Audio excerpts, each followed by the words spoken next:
Incoming transmission. Picture this. A recording studio somewhere far, far away.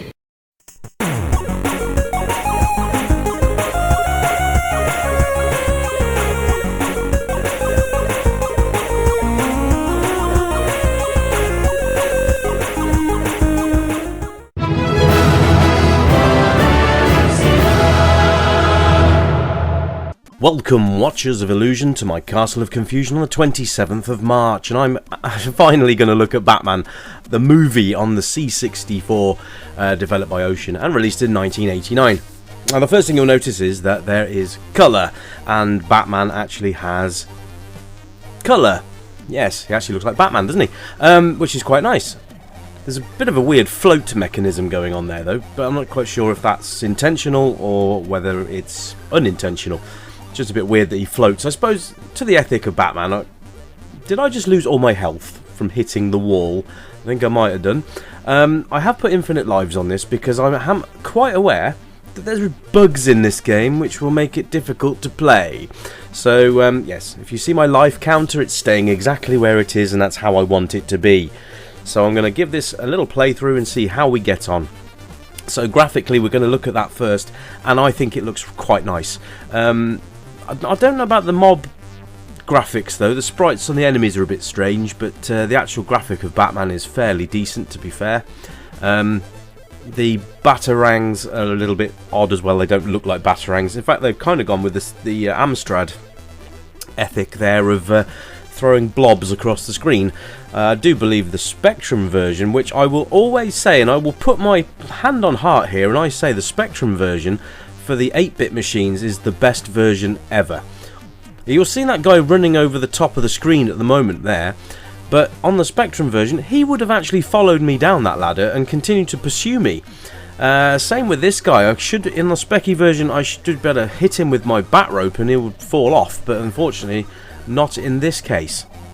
So there's a couple of minuses here compared to the Specky version, which shouldn't really be minuses. But, you know, sometimes less is more. And in the case of the ZX Spectrum version of Batman, less is definitely more. And I think I'm going to die because I've just dropped from a stupid height. Oh, there we go, yes.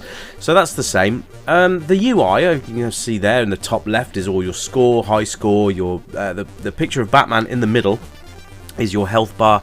Then you've got your time left on level and how many lives you've got. So it's a fairly decent layout, I think. Colours are a little bit gaudy, but you know, that kind of happened with the C64.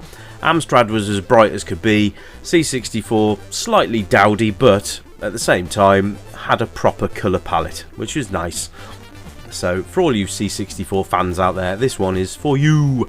I hope there's some of you out there that played Batman on more than one format, but if this was your format of choice, let me know in the comments what you thought of Batman. And I've just died again from swinging into a wall. That wouldn't have happened on the Spectrum version. In fact, I know it doesn't happen on the Spectrum version, but that's beside the point. That's just bad coding right there. Now, the same sort of thing happened with RoboCop on the C64 as well. The game was unplayable because you got to a certain point and the game just completely frazzled out, which was bizarre. So I think there might be a fixed version of that floating around the interwebs, but I don't actually know. But I know that RoboCop was also flawed, which is a shame. 2 big movie licenses with flaws. Not good. Not good at all. Anyway, back to Batman on the C64. The music is amazing, making full use of the SID chip, which is great. I really like the Batman score. It's the same on the Spectrum, Amstrad, C64, so you're going to get cross-platforms, will be recognisable in certain areas for you, such as, like they say, the music is amazing. The levels are basically the same on every system, except for the Amiga version had a rear view sort of outrun type level on the Batmobile section and on the Batwing section. As the 8-bit machines, it was a sideways on view. Now, I'm not guaranteeing I'm even going to get anywhere near the second level at this rate, but if I don't, then just take it from me, the second level is the same. You drive the Batmobile through annoying traffic, probably slam yourself into the wall several hundred times, and just get frustrated. But that was the nature of the beast on all of the 8-bit platforms, unfortunately. But you know what? It's Batman. We can sort of forgive that. But as it goes, not bad at all. It's very playable, it's very smooth as well, which is nice. I always like smooth games. They are much easier to play and much nicer to play. The animations are very nice as well. The swinging animation's great, just don't swing into the wall because it's like instant death. The enemy AI is a little bit dumb as well. You probably figured that out. They just run backwards and forwards shooting at nothing, and they don't follow you either, which is a shame because I think that made the Spectrum version really stand out a little bit, because they, the enemies were chasing you, so that gave you that element that they actually gave two hoots about where Batman was and to stop him in his exploits to shut them down in Axis Chemicals. But yeah, it's not bad at all, to be quite honest. I like the smoothness of the scrolling, that's quite nice. The animations, like I said, are nice as well. Yeah, it's a nice interpretation of Batman. It's a good version of the game. It's not perfect. It's just those bugs do let it down quite badly, which is a shame. But the music, you can have music or sound, by the way, not both, but you can have one or the other. You can do that from the main menu, so it's up to you what you choose. I've just died again. And you'll see as well that Batman's face does turn into the Joker's as you take damage, so there we are.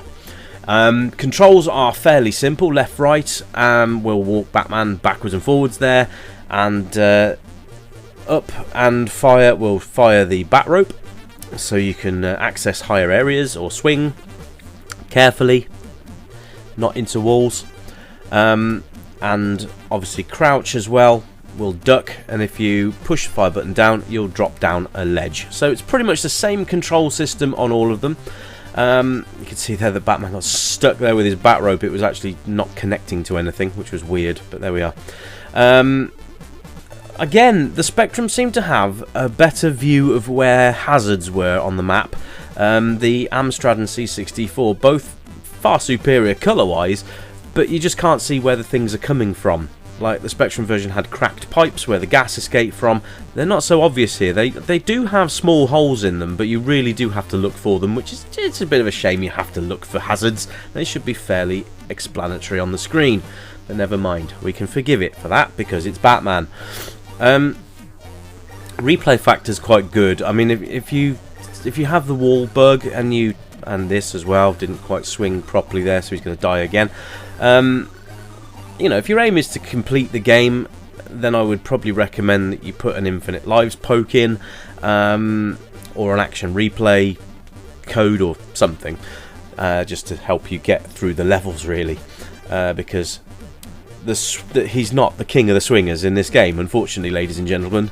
Collision with the wall is fatal, so just be careful on that one.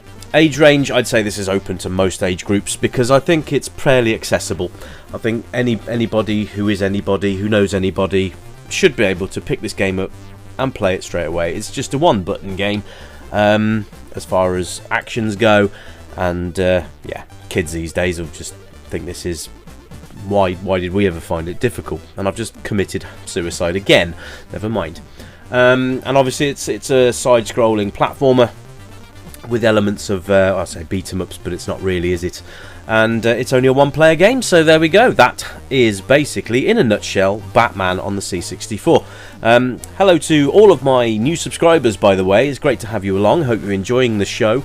And hello to all my existing subscribers as well. You guys are the foundations on which this channel was built, so thank you very much. Anyway, that's it from me. I'll catch you next time. You keep it retro, and bah-ha-hi for now!